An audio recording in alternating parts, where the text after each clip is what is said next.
Teman-teman, kembali lagi saya hadir di sini untuk review sebuah buku.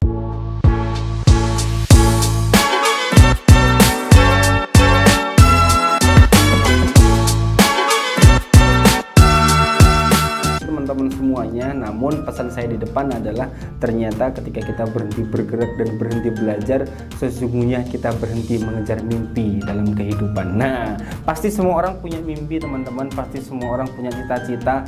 Kalau kita tanya nih anak-anak SMA, mahasiswa, SD, SMP, bahkan apa cita-cita kamu, pasti mereka justru anak-anak kecil itu lebih tahu gitu tentang cita-citanya dan mimpinya. Cuman semakin dewasa kita, jangan-jangan kita semakin lupa apa sih sebenarnya mimpi kita, apa sih sebenarnya cita-cita kita. Intinya kaya aja deh, intinya punya duit banyak aja deh, intinya jadi pengusaha pebisnis yang sukses aja deh. Banyak memang seperti itu teman-teman semuanya. Nah, relate dengan buku yang mau saya review pada kesempatan kali ini.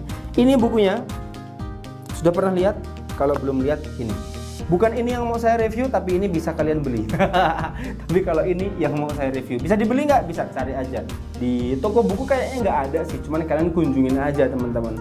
Cari aja lah, pokoknya di Google pasti ada lah ini ya, pasti ada di Google, nggak mungkin nggak ada, kita aja dapat kok gitu loh. Penulisnya adalah Bosman Mardigu Wuwi Prasetyanto. Tajir melintir, siapapun Anda berhak kaya, Science to Get Rich. Nah, ternyata teman-teman semuanya, di dalam buku ini apa sebenarnya? Apa yang dibahas? Ada satu bab khusus yang panjang banget penjelasannya. Itu kita benar-benar mengupas tentang mindset kita. Siapa sebenarnya orang kaya, siapa sebenarnya kita, apakah kita bisa dan bagaimana caranya, apa mindset yang harus kita punya. Teman-teman, sebelum mulai ke sana, saya pengen kasih dulu beberapa banyak insight yang saya dapatkan kepada teman-teman semuanya dan kita langsung praktek. Yuk, sekarang apa sih yang kita pikirkan tentang orang kaya? Apa sih yang kita pikirkan tentang orang yang banyak duitnya? Di sini tajir melintir. Apa yang kita pikirkan tentang orang yang tajir? Apakah kayaknya kalau kaya ini tambah masalah deh. Kayaknya kita pusing deh kalau kayak belum bayar pajak mobil, pajak rumah. Kayaknya kita pusing deh. Belum ada saudara, ada yang pinjam duit. Kayaknya masalah deh. Duit itu ternyata pemutus silaturahmi deh. Belum kalau kita ngutangin nanti hilang. Nah, banyak banget yang berpikir seperti itu ya. Justru ada yang utang piutang adalah memutus silaturahmi. Ada yang ketika kita banyak duit adalah justru kita banyak masalah. Ada yang justru kita dikejar. Banyak banget lah mindset seperti itu. Orang kaya itu jahat, uang itu jahat, begitulah. Banyak banget yang seperti orang kaya itu sombong, banyak kaya itu tidak melihat orang-orang yang di bawah. Banyak banget mindset yang seperti itu. Nah, itu adalah belief system teman-teman semuanya.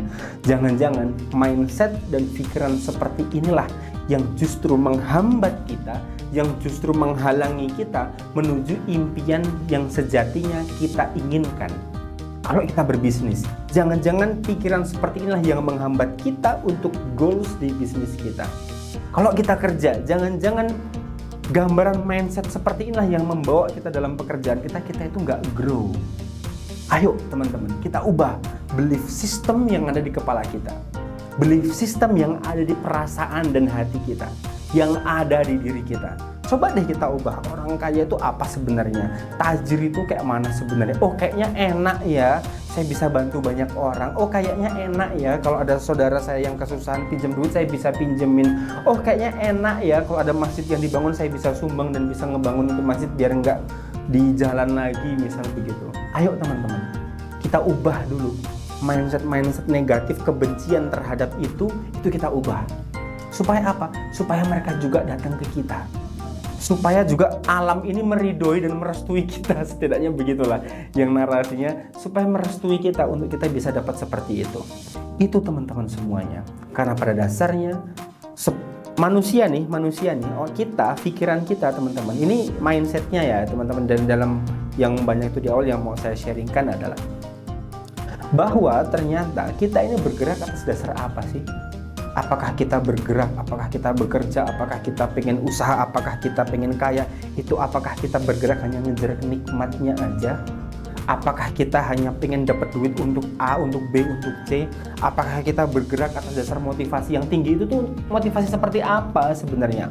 Ternyata risetnya adalah 10% kita itu bergerak karena kemarahan teman-teman semua. Kita itu bergerak karena marah. Dan 30%-nya kita bergerak karena cinta. Nih, menarik nih, di halaman Saya mau kasih tahu teman-teman, nanti kalau baca saya nggak bohong teman-teman. Kalau saya bohong berarti saya tidak jujur. 47. Nih teman-teman nanti cek, 30% orang itu digerakkan oleh rasa cinta, dan 60%-nya orang digerakkan karena rasa takut. Ayo coba cari ketakutan itu supaya kita bisa bergerak. Cari ketakutan itu supaya kita bisa benar-benar sampai di limit kita. Kita push teman-teman diri kita sampai ke limit. Jangan hanya bekerja dengan tenaga, jangan hanya bekerja dengan keringat, jangan hanya bekerja dengan mikir tanpa asupan keringat, tanpa asupan tenaga, dan tanpa asupan pikiran. Coba dicek, kalau kamu bisa bekerja selama 6 jam tanpa makan dan minum, kamu sudah lelah, lemas, dan luar biasa. Begitupun pikiran kamu, begitupun otak dan pengetahuan kita. Kita selalu push mikir bekerja keras, tapi kita melupakan asupan-asupan kepala kita. Teman-teman, belajar mindset itu luar biasa. Kita digerakkan oleh amarah hanya 10%. Kita digerakkan oleh cinta, kita pengen ngebahagiain anak, istri, orang tua, itu hanya 30%. Tapi kita digerakkan oleh rasa takut ternyata 60% teman-teman semuanya. Dan itu semuanya teman-teman bisa cek. Andalah, kitalah yang bisa mendorong diri kita sampai ke limit. Hanya kitalah yang bisa mendorong diri kita sampai titik batas terakhir itu. Teman-teman, baca yuk, tonton yuk video belajar supaya kita terasah mindsetnya, supaya kita terasah. Jadi bekerja tuh bukan hanya untuk mendapatkan something, tapi why? Kenapa saya harus bekerja?